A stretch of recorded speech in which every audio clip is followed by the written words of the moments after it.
مولاي صل وسلم دائما أبدا على حبيبك خير الخلق كلهم. Bismillahirrahmanirrahim. Assalamualaikum warahmatullahi wabarakatuh. Waalaikumsalam warahmatullahi wabarakatuh. Alhamdulillahirabbil alamin wassalatu wassalamu ala asyrafil anbiya'i wal mursalin wa ala alihi wa sahbihi ajma'in. Amma ba'du. Nas'alullaha an yamunna 'alaina bil 'ilmi an-nafi wal 'amali as-salih wa an yaftaha lana futuhal 'arifin wa an yufaqqihana fid din wa an yarzuqana al-ikhlas fil aqwali wal a'mal. Allahumma amin. Insyaallah kita akan lanjutkan pada pembahasan yang berkaitan dengan rukun-rukun wudu atau furudu al-wudu, fardu wudu, fardu wudu atau rukun-rukun wudu. Pertemuan yang lalu kita sudah membahas tentang syarat sah wudu. Syarat sah wudu artinya jikalau salah satu syarat ini tidak ada maka wudunya tidak sah.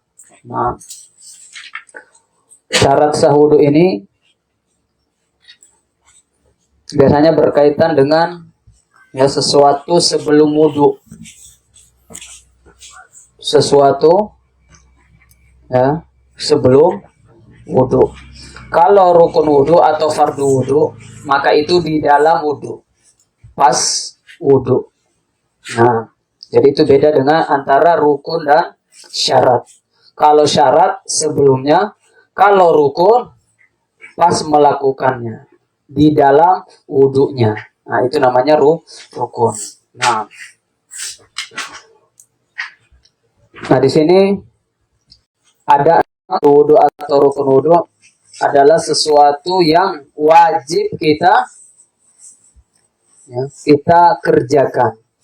Jikalau salah satu rukun ini tidak ada, maka bisa dipastikan bahwa wudu kita tidak sah. Dan kalau wudu kita tidak sah, bisa dipastikan sholat kita tidak sah juga. Nah, karena syarat sah sholat yaitu harus suci dari hadas, Nah, maka yang pertama adalah rukun wudu. Yang pertama adalah niat. Rukun wudu yang pertama adalah niat. Yang paling pertama yang perlu kita ketahui, apa itu niat? Jadi pengertian niat. Apa itu niat? Niat itu qasdu syai' muqtarinan bi fi'lihi. Yaitu qasdu itu artinya memaksudkan, mempunyai keinginan, mempunyai maksud. Muqtarinan bil fi'li artinya bersamaan dengan perbuatannya atau awal perbuatannya. Nah, jadi niat itu al-azmu ma'al fi'li, berazam dan melakukan. Kalau azam, itu artinya azam adalah keinginan kuat. Jadi ada azam, ada niat. Ada azam, ada niat. Azam ini namanya iroda qawiyah. Azam itu artinya keinginan yang kuat. Ketika kita ingin melakukan sesuatu, itu namanya kita berazam. Kalau sudah dilakukan, itu namanya niat. Itu namanya niat. Idan al-qasdu syai' muqtarinan bi fi'lihi berarti azam plus perbuatan.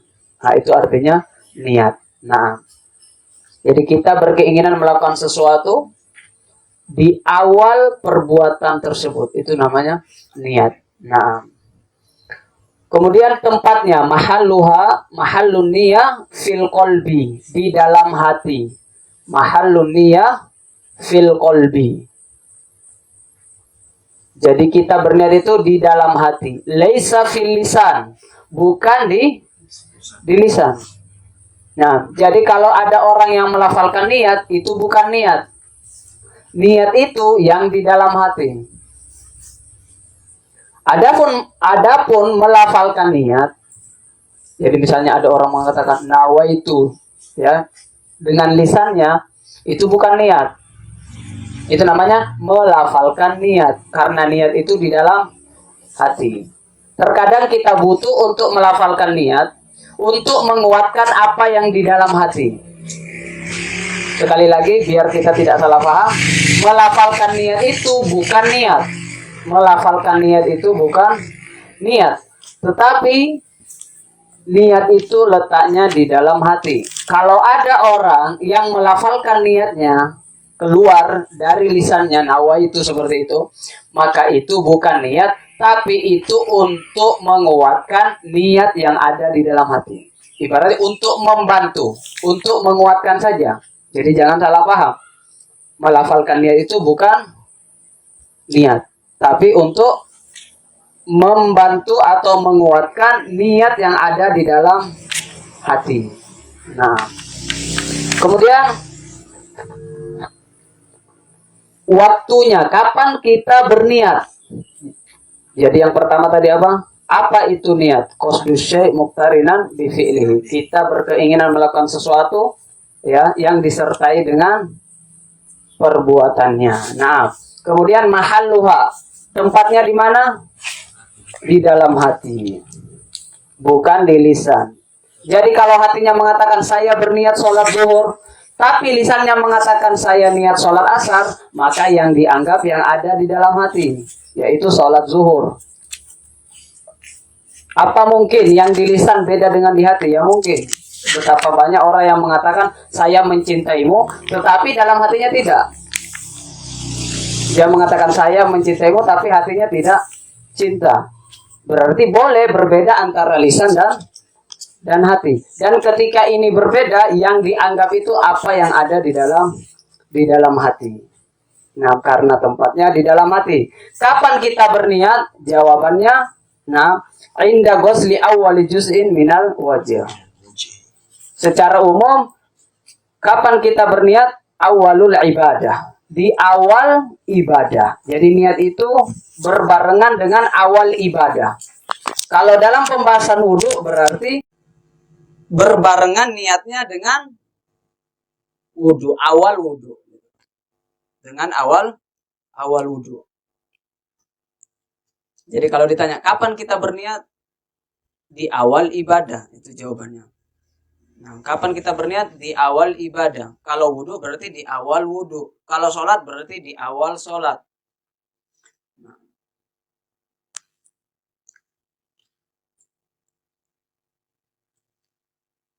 Sekarang bagai kaifiyatun niyah. Kaifiyatun niyah maksudnya cara berniat.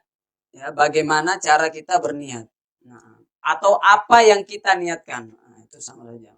Bagaimana atau apa yang kita niatkan. Dalam bab wudu, maka niatnya minimal nawaitul wudu. Seperti itu. Nawaitul wudu. Itu bahasa Arabnya. Bahasa Indonesianya saya niat wudu. Gitu aja. Saya niat wudu. Nawaitul wudu atau saya niat wudu. Nah. Dan ini kesepakatan ulama bahwa niat itu wajib. Innamal a'malu binniyat. Nah, bahwa seluruh amalan itu bergantung pada niatnya. Niatnya tidak ada, amalan itu tidak terhitung. Niatnya tidak ada, amalan itu tidak terhitung. Nah, maka kalau amalan kita mau terhitung, maka usahakan harus berniat. Nah, sebenarnya ada, paling tidak ada 4 yang kita bisa pilih. Ya, yang pertama itu tadi nawaitul wudu, saya niat wudu. Bisa juga ditambah nawaitu fardul wudu, saya niat fardu wudu. Bisa juga seperti. Bisa juga nawaitu toharo, saya niat bersuci, yaitu sama saja. Liraf'il hadasil asghar, bisa juga untuk mengangkat hadas kecil, itu bisa juga. Nah, tetapi secara ringkas, yang paling ringkas nawaitul wudu, saya niat wudu. Mau lebih bagus lagi, nawaitu fardul wudu, saya niat fardu wudu. Atau nawaitul wudu fardon. Nah, nanti terserah mau pilih yang mana. Nawaitul wudu. Nah, tidak harus bahasa Arab. Bisa bahasa Indonesia. Tetapi dalam hati. Saya niat wudu. Saya niat fardu wudhu, bisa juga seperti itu. Saya niat bersuci untuk mengangkat hadas kecil, Nah, ini berkaitan dengan niat. Di dalam mazhab Syafi'i,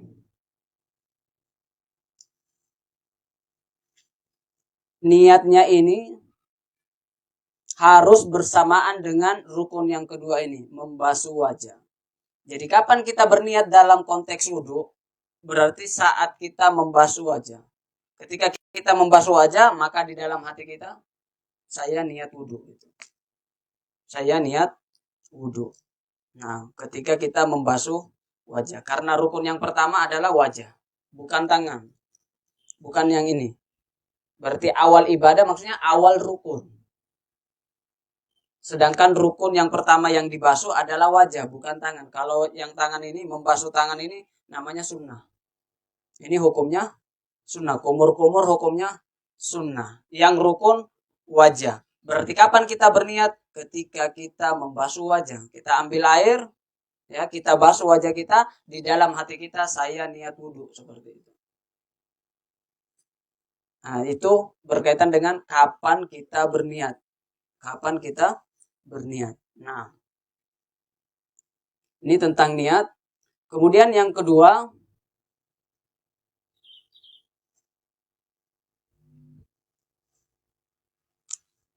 membasuh wajah. Jadi tak ulang tadi sebelum ini. Niat yang pertama, pengertiannya tadi, apa itu niat? Qasdu syai' muqtarinan bi fi'lihi. Berkeinginan melakukan sesuatu, ya, disertai dengan perbuatannya. Nah, mahalluha, tempatnya di dalam hati. Nah, kemudian selanjutnya waktuha, kapan kita berniat?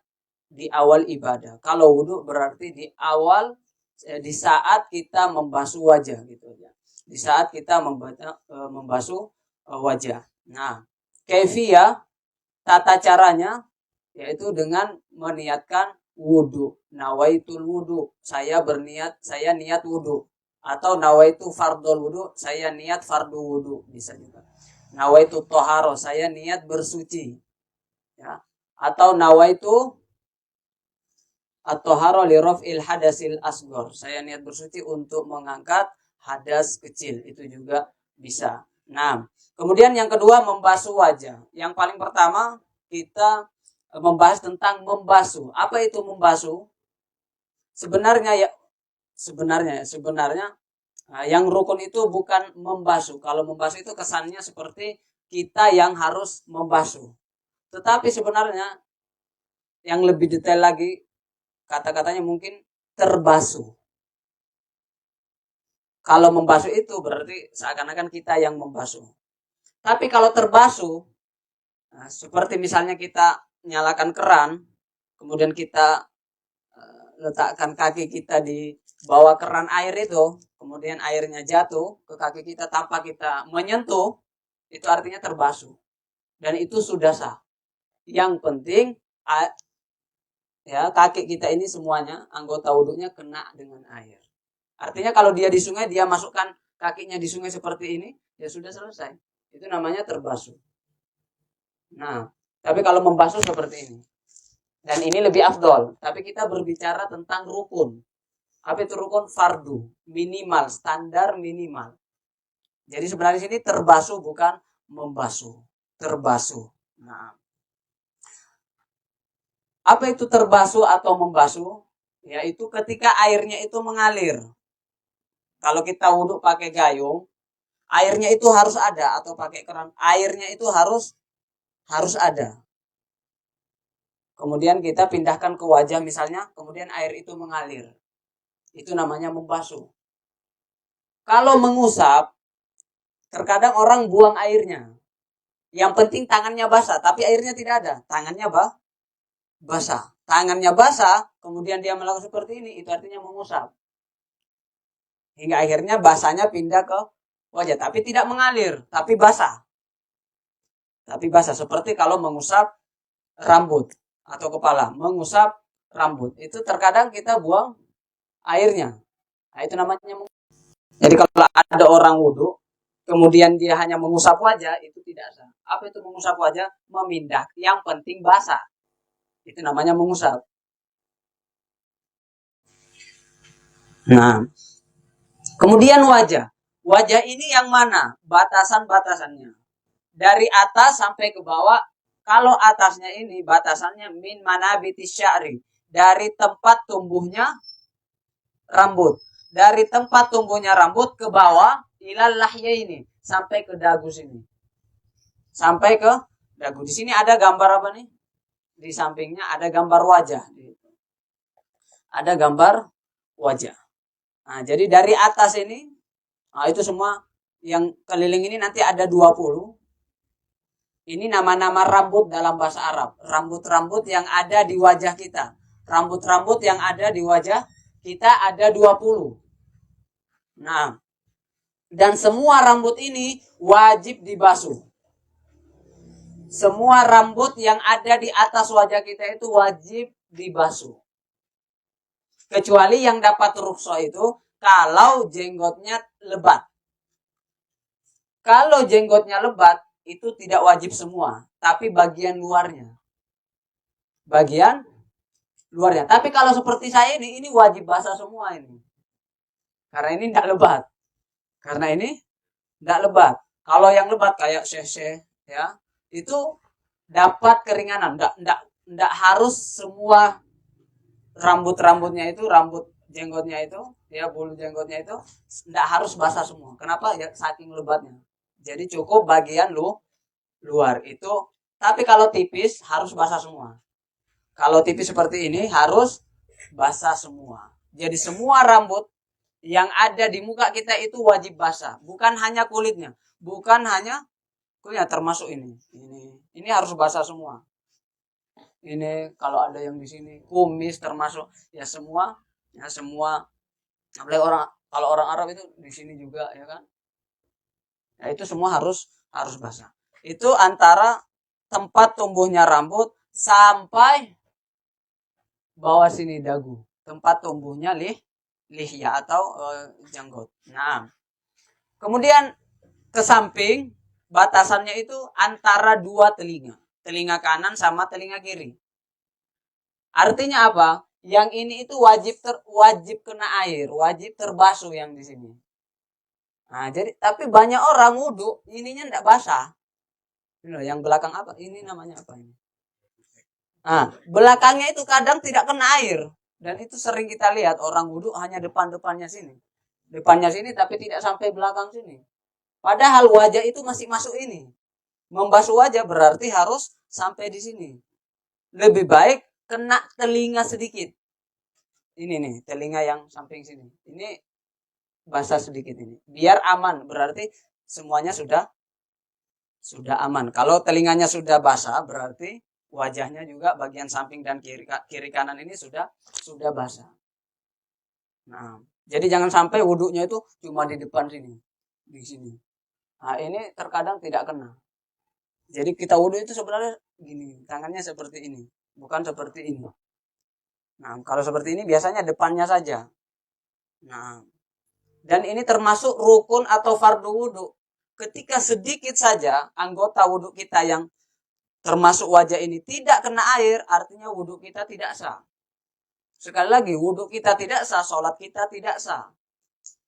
Nah, maka perlu diperhatikan, ya kita basuh wajah kita semuanya dari tempat tumbuhnya rambut. Ya kalau bisa rambutnya yang bagian atas ini kena sedikit, biar aman.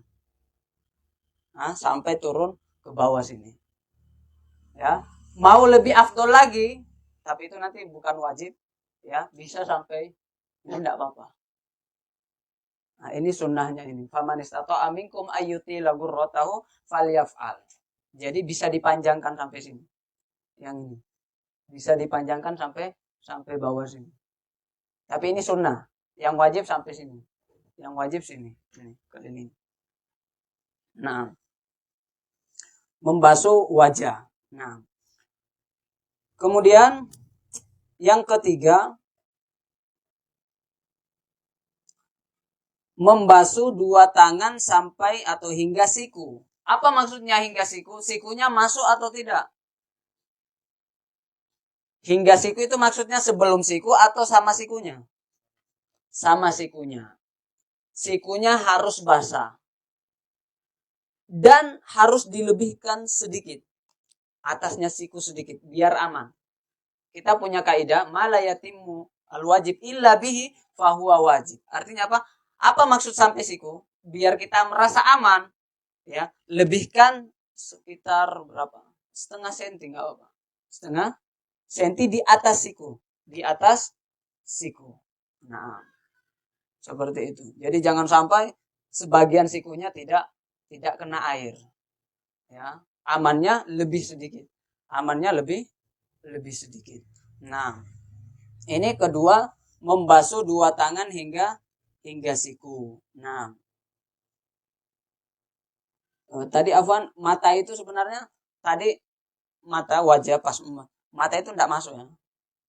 Nah, mata tidak masuk. Nah, dan kumur-kumur juga tidak masuk. Kumur-kumur itu tidak masuk. Dalamnya hidung ini juga tidak masuk. Berarti yang dimaksud wajah tadi itu yang nampak ini, yang di depan. Bukan yang dalam-dalam, bukan yang batin, tapi zahirnya. Nah, kemudian kedua tangan hingga siku. Nah, kemudian setelahnya mengusap sebagian kepala, mengusap sebagian. Nah, ini di sini ada perbedaan para ulama. Dan perbedaan itu biasa. Perbedaannya disebabkan karena satu huruf, yaitu huruf ba. Perbedaan ini disebabkan karena satu huruf, yaitu huruf ba. Wamsahu bi ru'usikum. Gara-gara bi ini, bi. Kalau tidak ada ini, nah, kita yakin semuanya tidak ada perbedaan. Tapi karena ada bi, dan bi ini dalam bahasa Arab ada sekitar 14 arti. Maka ulama berbeda-beda menafsirkan apa arti dari kata bi ini. Wamsahu bi ru'usikum itu bi-nya ini ada yang litab'id, sebagian artinya, ya. Ada juga berarti zaidah, hanya tambahan penguat. Ada juga lita'diyah. Jadi bi ini macam-macam. Seperti yang belum di sini ya. Kalau bismillah itu ada musohaba, ada lilgoya, baknya itu bismillah itu sama. Ini untuk apa bi-nya di sini? Nah, di sini karena ayatnya di dalam surah Al-Maidah wamsahu bi ru'usikum ada bi-nya, maka kata-kata bi inilah yang menyebabkan perbedaan antara ulama, dan itu ya boleh-boleh aja. Ya, karena ini termasuk ya urusan-urusan yang dimana kita boleh berbeda. Ya, ulama boleh berbeda. Nah, di dalam mazhab Syafi'i, ba di sini diartikan dengan litab'id. Ba litab'id. Artinya apa? Sebagian.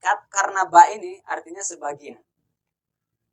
Nah, tapi sebagian ulama yang lain mengatakan ba di sini bukan sebagian, tapi zaidah misalnya seperti itu. Cuma tambahan. Akhirnya Imam Malik, mazhab Maliki, mazhab Hambali, ya, itu mengatakan harus semua. Tidak cukup sebagian, harus semua, wajib semua. Mazhab Hanafi seperempat. Mazhab Hanafi itu seperempat. Mazhab Syafi'i yang penting kena rambut sebagian. 3 helai, 5 helai itu sudah sah. Mazhab Syafi'i. Ini kita berbicara tentang wajib, kita belum berbicara tentang sunnah. Tentunya kalau mazhab Syafi'i semuanya ini sunnah. Tapi kita mengatakan masih berbicara tentang sah atau tidak kalau dia sebagian. Nah, jadi ba di sini artinya apa? Di dalam mazhab Syafi'i artinya litab'id gitu. Ba'du artinya sebagian. Kalau mazhab Hanafi itu ba-nya di sini bukan litab'id tapi lil ilsaq. Ilsaq itu ya cukup satu tangan kita ini. Nah, ini kita basuh sebagian ini seperempatnya kira-kira itu sudah sah. Ya, tetapi menurut mazhab Maliki dan Hambali harus semua. Kapan kita membasuh sebagian tidak sah bagi mereka. Seperti itu. Nah, ini karena ini banyak perbedaan, ana sebutkan. Ya, ana sebutkan. Nah, jadi dalam mazhab Syafi'i bagaimana? Sebagian. Nah, tapi yang sunnah tentunya semua nanti tetap semua. Nah, kemudian kepala. Ini, mengusap sebagian kepala. Berarti kalau dalam mazhab Syafi'i, ya, kita membasuh yang depan dan lebih afdol yang depan, itu sudah sah. Nah, kita membasuh di belakang sini seperti ini sudah sah. Ini sudah sah. Mau di samping, mau di atas, mau depan, mau belakang, kanan, kiri, itu kita bisa memilih. Dengan satu catatan, bahwa rambutnya itu masih berada di atas kepala. Apa artinya? Kalau ada orang gondrong atau wanita, kemudian rambutnya sampai punggung, belakang sini, rambut yang di belakang sini ini tidak bisa dibasuh, tidak bisa diusap. Tidak cukup. Kenapa? Ini bukan di atas kepala, tapi di atas punggung atau di atas sini. Misalnya dia gondrong, kemudian dia membaca, oh boleh sebagian, kemudian dia ngambil rambutnya yang di sini, karena sampai sini panjangnya, kemudian diusap. Itu tidak sah. Yang bisa dibasuh itu yang ada di atas kepala kita ini. Yang ada di atas kepala. Tetapi tetap aja sunnahnya ya seperti ini, ibu jari kita di sini, ya. Kemudian tangan kita seperti ini ketemu, nanti ini ke belakang, semua sampai belakang, kemudian balik lagi. Nah gitu, itu yang paling sempurna. Tapi kalau berbicara tentang sah, itu sebagian sudah sah. Nah, sampai belakang seperti ini, kita balikan lagi. Nah itu kalau rambutnya seperti antum semua. Tapi kalau dia botak, tidak usah kembali. Kalau dia orangnya botak, tidak punya rambut, nah kayak gini misalnya, nah, itu nggak usah dikembalikan. Ngapain dikembalikan? Cukup satu kali ke belakang. Nah, jadi nggak usah seperti itu, nggak usah. Nah, dan orang yang gondrong seperti wanita, itu cukup satu kali jalan aja, nggak usah dikembalikan. Karena kalau dikembalikan, wah itu nanti masya Allah rambutnya ke depan itu bisa. Nah itu tentang membasuh atau mengusap sebagian kepala. Nah, jadi ada kata-kata sebagiannya. Nah, tapi kalau dicuci bagaimana? Sah atau tidak? Ini kan dikatakan mengusap. Dan kita sudah jelaskan apa perbedaan membasuh dan mengusap. Tadi perbedaannya kalau membasuh, airnya ngalir. Kalau mengusap, yang penting basah, tidak mengalir. Yang penting basah. Jadi tangan saya basah, saya letakkan di sini jadi basah, tapi tidak mengalir. Kalau membasuh ada airnya, kemudian kita basuh. Nah seperti itu.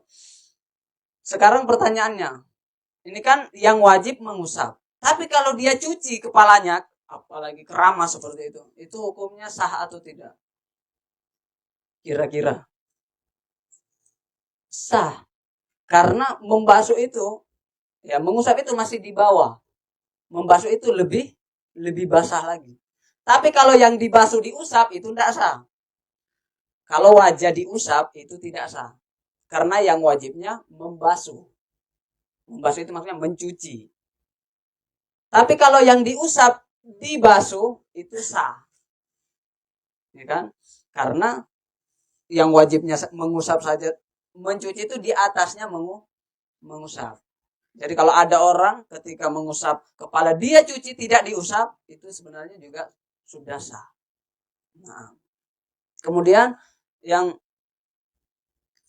selanjutnya dan tidak harus sampai kulit. Orang yang punya rambut tidak harus sampai kulit, maksudnya kulit kepalanya tidak harus. Rambutnya sudah cukup. Kalau dia ada rambut. Kalau tidak ada rambut ya sampai kulit. Kalau tidak ada rambut sampai kulit. Tapi kalau ada rambut tidak usah sampai dalam. Tapi kalau sampai dalam juga tidak mengapa. Nah, kemudian yang kelima, membasuh kedua kaki hingga mata kaki. Nah, ini mirip-mirip dengan membasuh sampai siku. Mata kakinya masuk atau tidak? Wajib dibasuh atau tidak mata kakinya? Wajib. Seperti tadi siku itu wajib dan lebih dikit, maka ya sama saja. Mata kakinya juga harus dibasuh dan lebih sedikit supaya aman. Ma la yatimul wajib illa bihi fahuwa wajib. Apa yang tidak sempurna maka harus disempurnakan. Maka harus kita sempurnakan. Nah, jadi mata kakinya sampai mata kaki. Nah, contohnya seperti ini. Anggaplah. Nah, ini anggaplah kakinya. Ini mata kakinya. Ini mata kakinya. Berarti yang harus dibasuh itu ya sampai sini.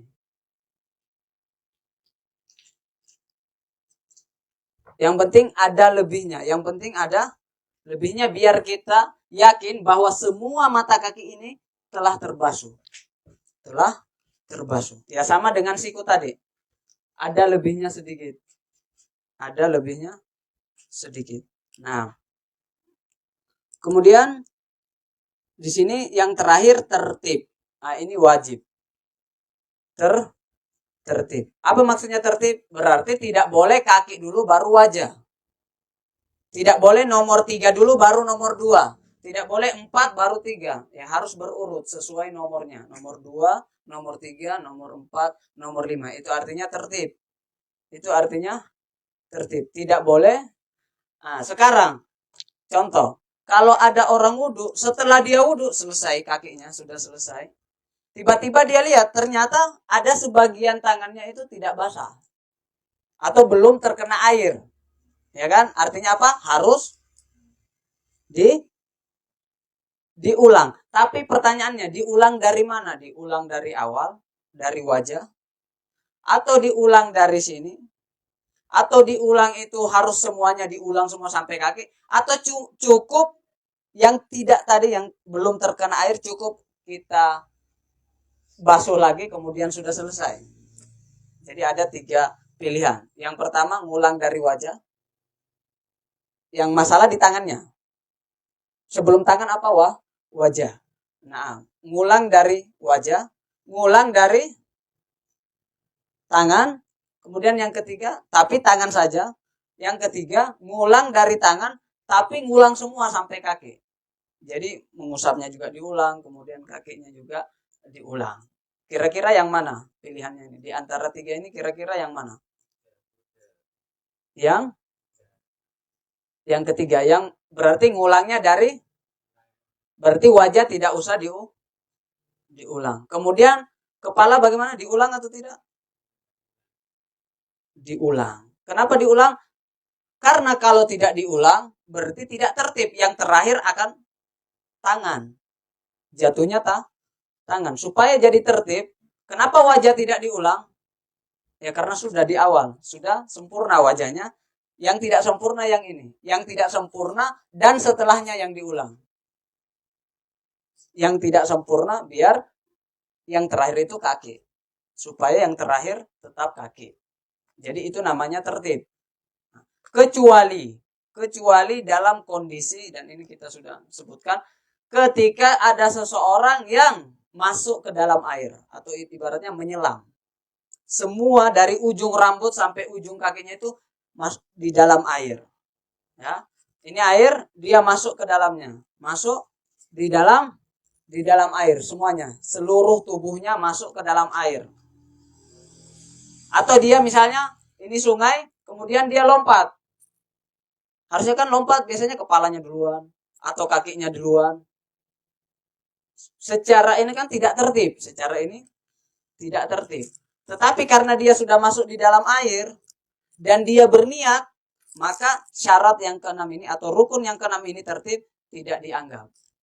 Karena apa? Seluruh badannya sudah basah. Jadi kalau ada orang nyemplung di sungai atau di laut misalnya, masuk seperti itu, seluruh badannya masuk, kemudian ditambah dengan syarat yang rukun yang pertama yaitu niat, dia berniat saya niat wudhu, itu sudah suci.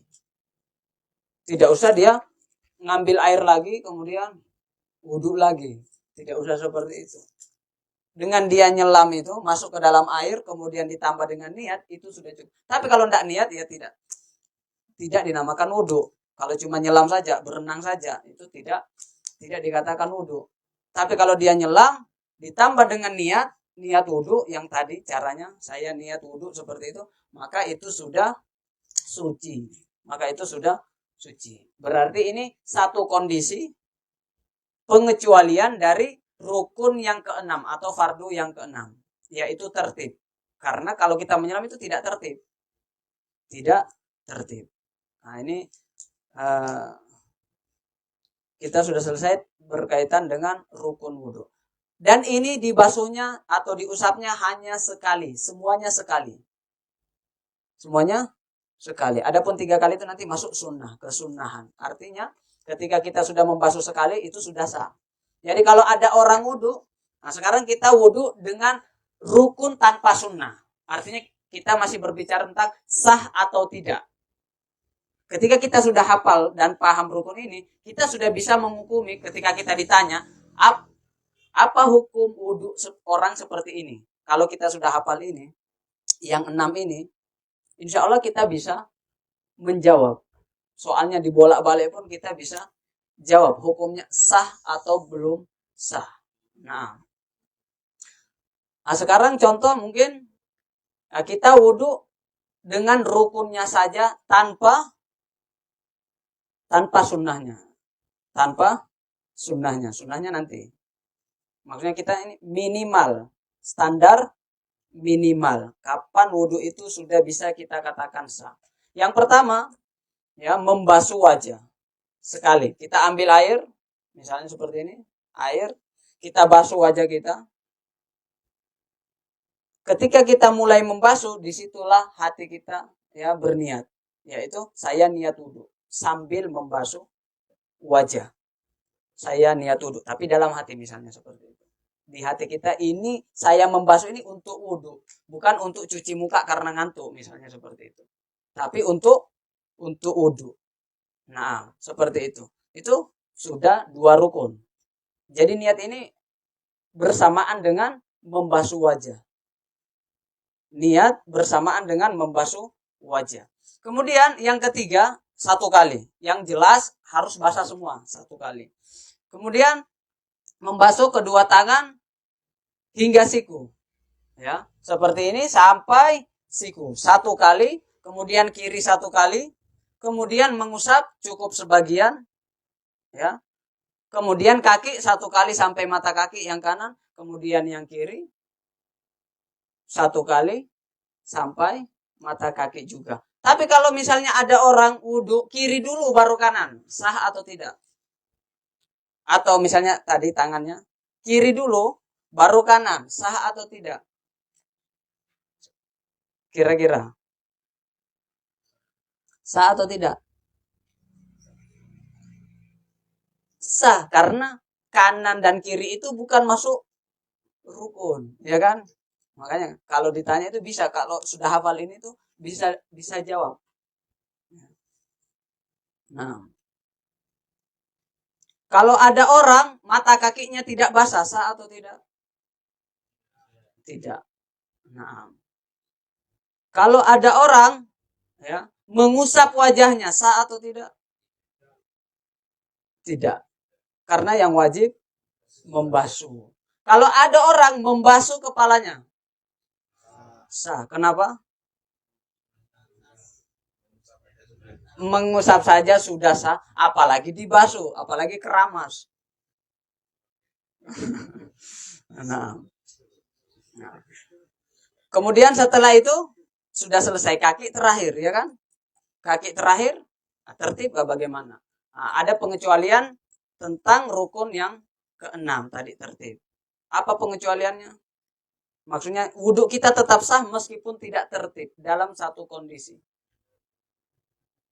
Menyelam. Jadi 5 ini dilakukan semua, sisa yang ke-6 tidak. Ketika kita, tapi kalau air terjun di Jumok, Terus saya niat wudhu. Sah atau tidak?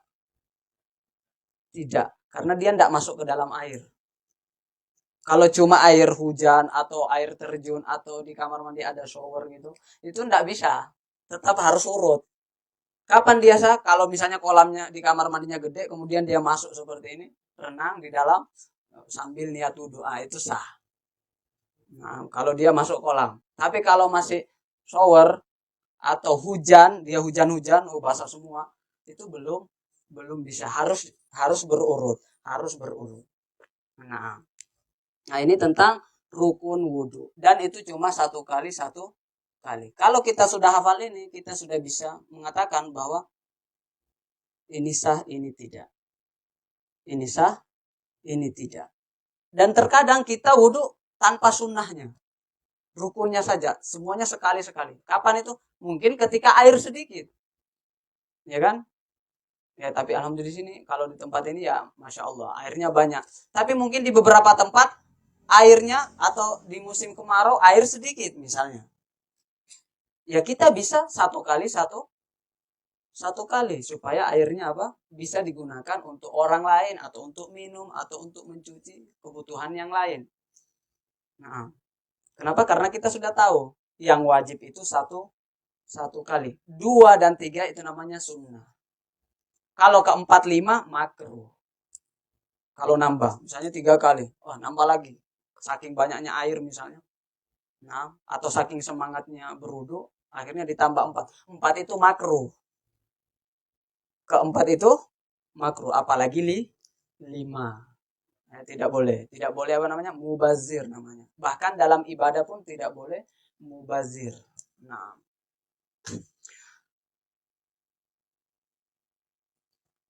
ini sebelum kita pindah ke sunnah wudu atau gimana nih? Mungkin ada pertanyaan berkaitan dengan rukun wudu.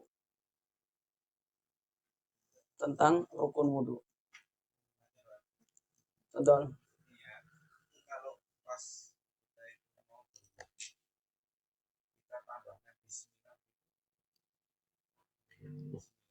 Bismillah nanti masuk sunnah. Ya.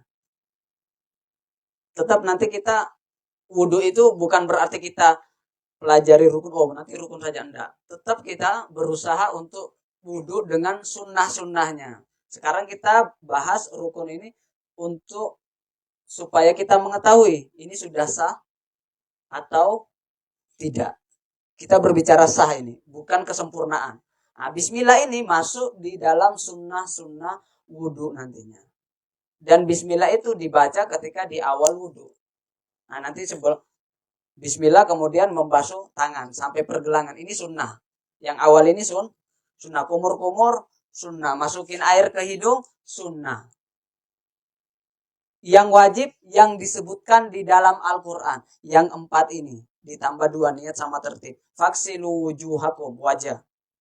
Wa aidiyakum ilal marafiq. Tangan sampai siku.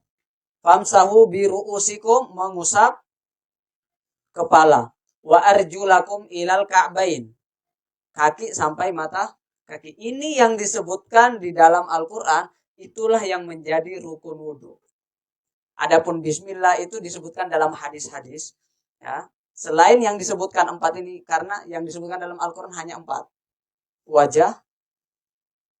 Tangan sampai siku. Ilal marafiq.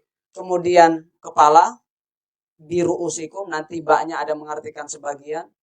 Nah, kemudian yang keempat, wa arjulakum ilal ka'baini. Kalau kita hafal ayatnya, berarti sebenarnya kita sudah hafal rukun wudu. Nah, yang tidak disebutkan di dalam surah Al-Maidah ini, itulah sunnah-sunnah wudu. Adapun niat, dalilnya innamal a'malu binniyat. Adapun tertib, karena Rasulullah ketika wudu tidak pernah tidak tertib. Tidak pernah tidak tertib. Nah, maka ditambah di sini rukun yang terakhir tertib, seperti itu. Jadi bismillah nanti dibaca di awal di awal wudu, di awal atau sebelum wudu bismillah. Tapi kalau di dalam kamar kecil jangan baca bismillah. Karena ada lafzul jalalah, haram kita mengucapkan lafzul jalalah di kamar kecil, enggak boleh. Paling di dalam hati enggak apa-apa. dalam hati, tapi kalau dilafadzkan bismillah seperti itu di dalam kamar kecil itu tidak boleh. Makanya kan bagusnya kita wudhu itu ya di luar kamar kecil itu supaya kita bisa melafalkan bismillah seperti itu. Soal lain tahu?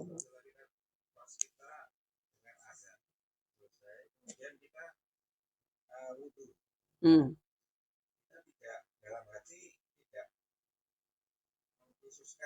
Hmm. Hmm. Enggak, niat itu ya, kalau penjelasan para ulama, niat itu adalah irodah qawiyah. Ada keinginan. Ada keinginan.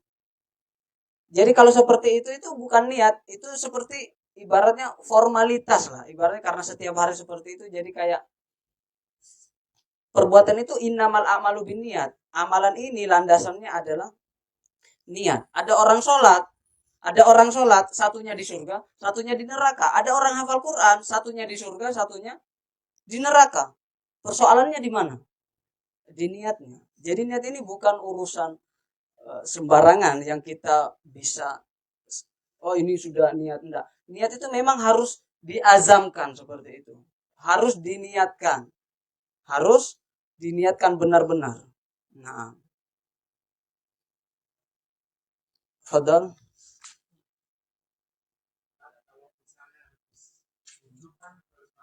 Ya. Iya benar.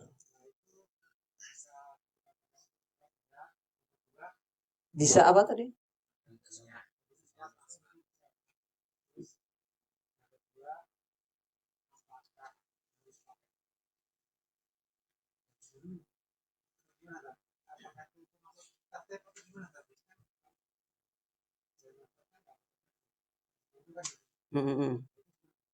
Ya. Wudhu ketika mandi janabah itu masuk sunnah nanti.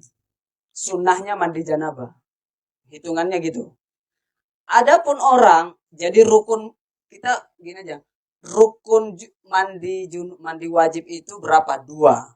1 niat, 1 membasuh atau mengalirkan mengalirkan air ke seluruh tubuh kita. Jadi semuanya harus basah. Tanpa wudhu pun ya, kalau semuanya sudah basah ya, disertai dengan niat itu sudah sah. Jadi fardu mandi wajib cuma 2. Adapun kalau dia mau sempurna, sebelum mandi dia wudhu. Artinya apa? Kalau dia tidak wudhu bisa langsung sholat. Itu mungkin pertanyaannya tadi. Bisa tidak wudhu pun bisa sholat. Kenapa? Karena hadas besarnya sudah terang, apalagi hadas kecil. Ibaratnya gitu, nggak usah wudhu lagi. Untuk sholat itu nggak usah wudhu lagi. Orang junub nih, mandi.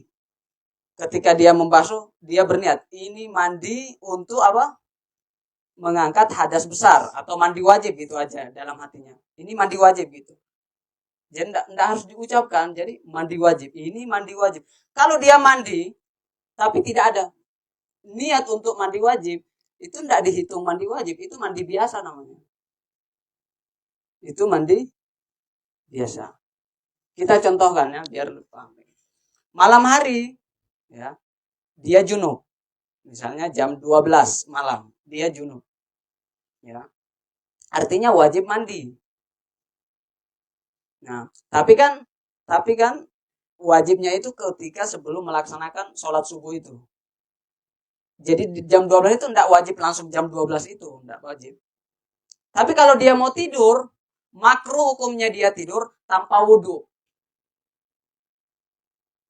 Orang kalau junub di malam hari mau tidur, ini dingin, saya mandinya besok aja, subuh misalnya. Itu boleh, dia tidur, tapi kalau tidak mau makruh, disunahkan kita wudhu dulu. Wudhu saja, wudhu baru tidur.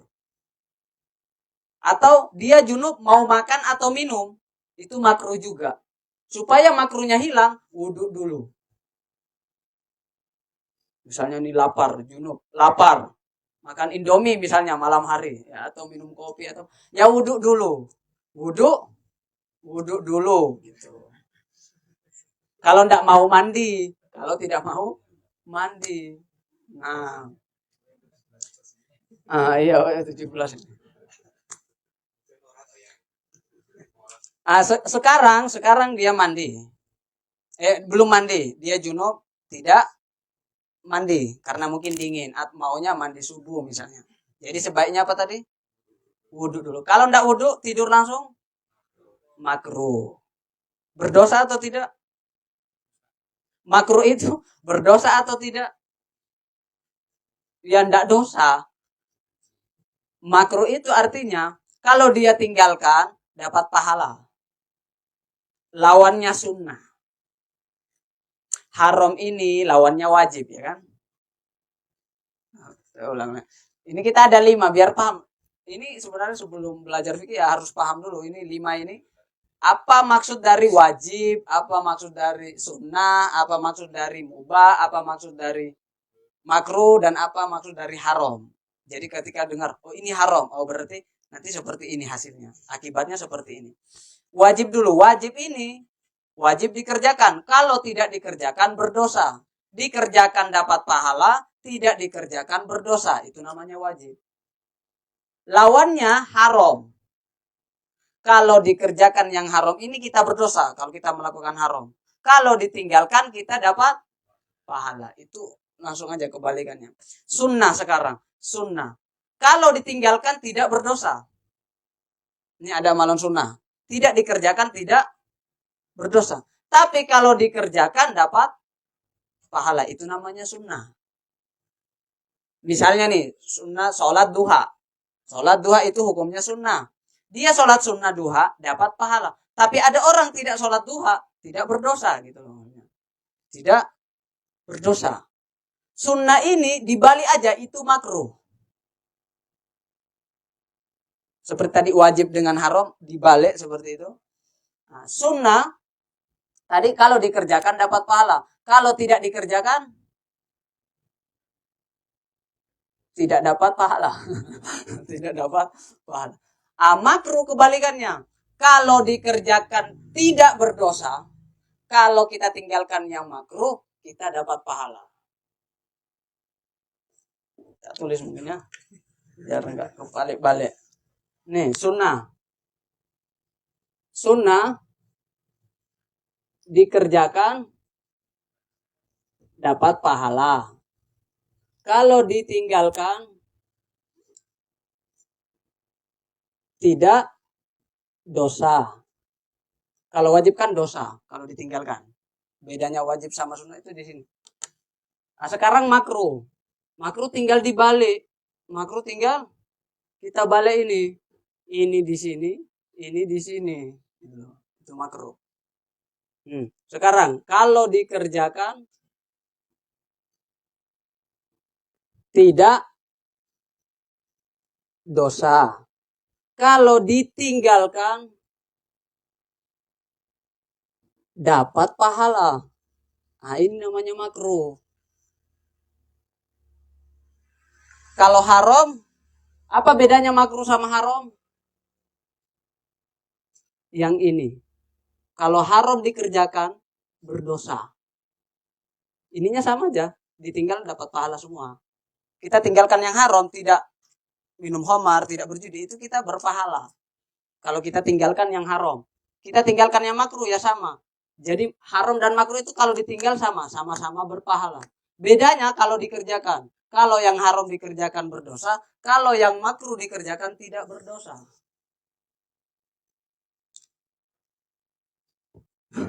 Kalau mubah, tengah-tengah. Apa artinya mubah? Dikerjakan tidak ada, dilakukan, ditinggalkan juga tidak ada. Ibaratnya gitu. Di tengah-tengah. Ya. Tidak ada kebalikan, makanya dia di tengah. Netral dia. Nah, wajib, adiknya itu sunnah. Ya kan? Kemudian ada mubah. Kemudian yang paling parah haram ini berurut. Nah, 5 namanya hukum. Hukum dalam syariat ada 5. Jadi kalau kita dengar, ini sunnah, kita sudah paham. Kalau saya melakukan dapat pahala, kalau saya tinggalkan saya tidak berdosa, tapi tidak dapat pahala. Ya kan? Tidak dapat pahala. Makruh. Oh, ini makruh. Di dalam wudhu itu makruh kita 4. Membasuh 4 kali. Itu berarti makruh dalam wudhu. Basuh 5 kali. Kalau kita basuh 4 kali, 5 kali, berdosa atau tidak? Tidak. Tapi kalau kita tidak 4 kali, kita dapat pahala. Ya kan? Sudah masuk. Jadi kita tidak bisa mengatakan orang yang melakukan makruh itu berdosa. Tidak. Sama seperti orang yang meninggalkan sunnah itu tidak berdosa. Orang yang tidak sholat duha itu kita tidak bisa mengatakan dia itu berdosa. Tidak. Tapi orang tidak sholat zuhur, dia berdosa. Karena dia meninggalkan wajib. Orang tidak puasa sunnah, ya tidak berdosa. Tapi orang tidak puasa Ramadan, berdosa. Karena puasa Ramadan wajib. Puasa hari Senin, itu sunnah. Gitu loh. Berarti tadi pertanyaan sudah dijawab nggak itu pertanyaan? Nggak apa-apa. Tetap sah. Tapi lebih bagus setelah. Tapi maksudnya mandi itu sudah mencakup wudhu juga. Maksudnya nggak usah wudhu lagi. Orang setelah mandi besar itu tidak usah wudhu lagi. Kecuali kalau mandinya bukan mandi wajib, harus wudhu lagi. Harus wudhu. Misalnya nih sholat Jumat, kita disunahkan mandi sebelum datang ke sholat Jumat, kita disunahkan mandi. Tapi ini bukan mandi wajib namanya, ini mandi sunnah. Nah, mandi sunnah setelah mandi kita harus wudhu lagi sebelum sholat Jumat. Kalau kita berhadas kecil. Ya. Tapi kalau kita sudah mandi wajib, mandi wajib ini mengangkat hadas besar. Secara otomatis kalau hadas besar terangkat, hadas kecil juga ikut. Jadi tidak usah wudhu lagi. Orang yang sudah mandi wajib tidak usah wudhu lagi. Langsung sholat bisa. Karena dia sudah suci. Kecuali kalau sudah mandi kentut, itu wudhu lagi. Misalnya selesai mandi, ini sudah suci, tiba-tiba kentut. Itu kalau mau sholat wudhu lagi. Tapi kalau selama tidak batal, langsung sholat bisa. Fadol.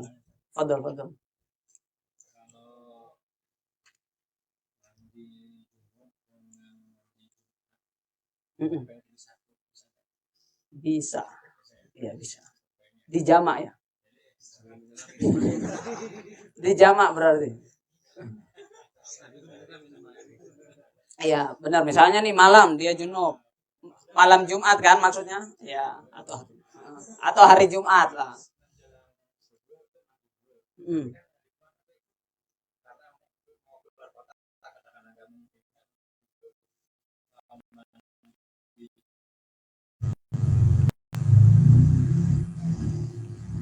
Mulainya itu dari setelah sholat subuh.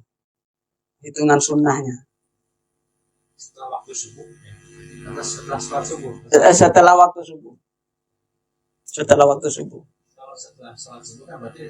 Ya benar-benar. Kalau sholat subuh jam 9. Enggak, ya maksudnya di pagi hari itu. Nah. Tapi misalnya dia berjunub di pagi hari jam 7, anggaplah. Ya kan? Dia mau sholat Jumat nih, mandinya jam 10 atau jam 11. Ya kan? Ya itu enggak usah mandi 2 kali. Oh, ini mandi wajib saya, terus mandi lagi. Ini mandi sunnah saya, enggak usah. Itu sekali aja, niatnya aja yang dijamak. Yang didulukan berarti junubnya dulu ya. Maksudnya niatnya itu. Ya. Yang aman dulu. Cari aman dulu, wajibnya dulu. Ya. Nanti ini sekaligus mandi sunnah gitu aja. Nggak harus bahasa Arab kok. Intinya dalam hati tuh ini tuh saya ini untuk mandi wajib sama mandi untuk sholat Jumat. Nah gitu aja. Terus sambil siram gitu. Sudah selesai. Nggak pakai sabun. Nggak apa-apa. Gimana itu?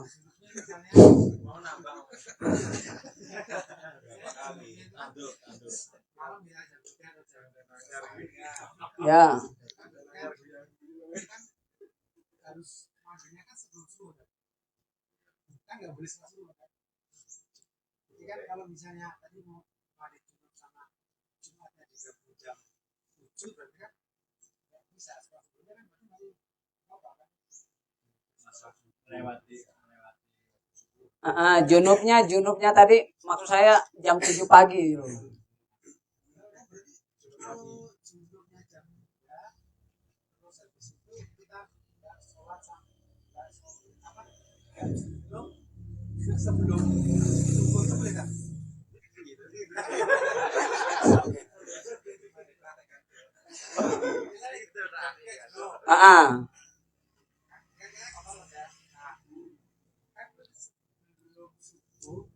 Kan kita harus junub dulu kan? Ya mandi. Makanya mandi junub baru sholat subuh gitu loh, ya kan? Ya.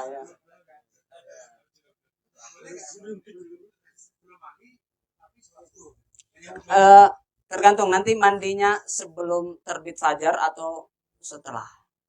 Kalau terbit fajar ya belum dihitung sunnah Jumat, itu hanya untuk mandi wajib. Tapi kalau sudah terbit fajar itu bisa digabung.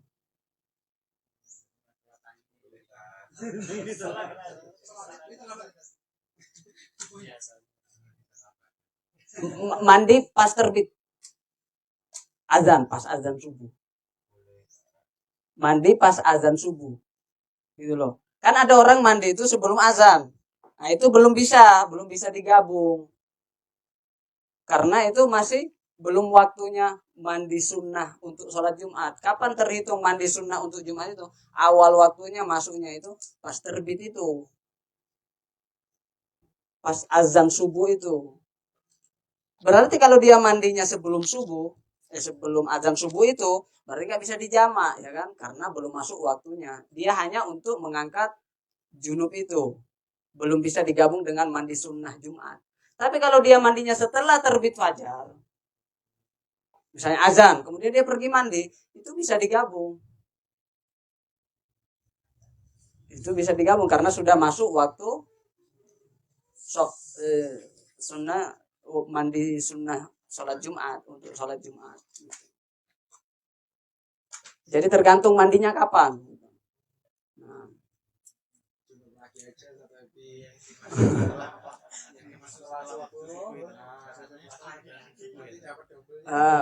Terbit fajar aja, terbit fajar.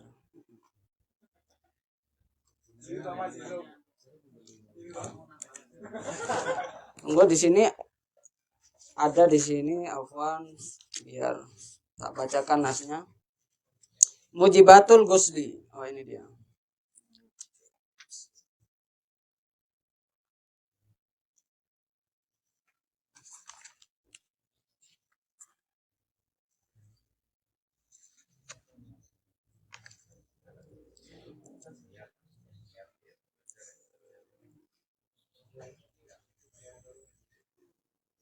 Di sini ada nggak? Di sini pernah dibahas nggak?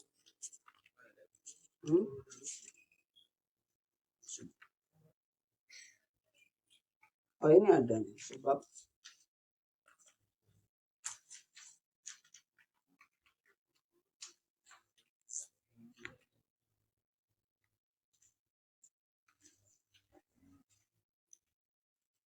dari azan subuh. Beda dengan sholat Idul Fitri atau Idul Adha. Kita juga disunahkan mandi. Sebelum Idul Fitri atau sebelum datang ke sholat Adha, itu kita juga disunahkan mandi. Tapi kalau sholat Idul Fitri, batas awalnya itu jam 12 ke atas. Jam 12 malam sudah bisa. Kalau Idul Fitri. Tapi kalau Jumat, dari azan subuh itu. Ini azan subuh. Kita dengar azan. Kita mandi. Kita jamak antara dua mandi ini bisa. Tapi tadi sebelum subuh, belum azan subuh dia pergi mandi, itu belum bisa dijamak. Jadi patokannya begitu. Tapi kalau Id bisa. Nanti misalnya hari Id, dia junub tengah malam. Itu mau jamak sebelum subuh pun sudah bisa. Jam 3 misalnya. Dia mandi sekaligus niatnya apa? Ngangkat junub, hadas besar. Kemudian juga diniatkan nanti saya untuk sholat sunnah Idul Adha atau Idul Fitri. Jadi awal waktunya itu beda antara sholat Jumat dan sholat Idul. Sholat Idul Adha itu dari jam 12 malam sampai azan maghrib. Kubail azan maghrib. Jadi meskipun setelah Idul Adha dia belum mandi misalnya sibuk, masih disunahkan untuk mandi setelahnya. Masih bisa. Beda dengan sholat Jumat. Sholat Jumat kalau sudah sholat Jumat tidak sunnah lagi mandinya. Sholat Jumat itu yang disunahkan sebelum Jumatnya. Tapi kalau hari Id yang disunahkan itu karena hari Idnya, bukan karena sebenarnya sholatnya. Makanya dia meskipun setelah sholat masih disunahkan kalau dia belum mandi di hari itu. Karena kita menghargai hari Idnya. Nah, maka hari Id itu ya bisa dari jam 12 itu sudah bisa masuk. Ya. Kalau dalam kitab ini ya disebutkan seperti itu. Nah, dan 12 kalau sholat Jumat mulainya azan subuh.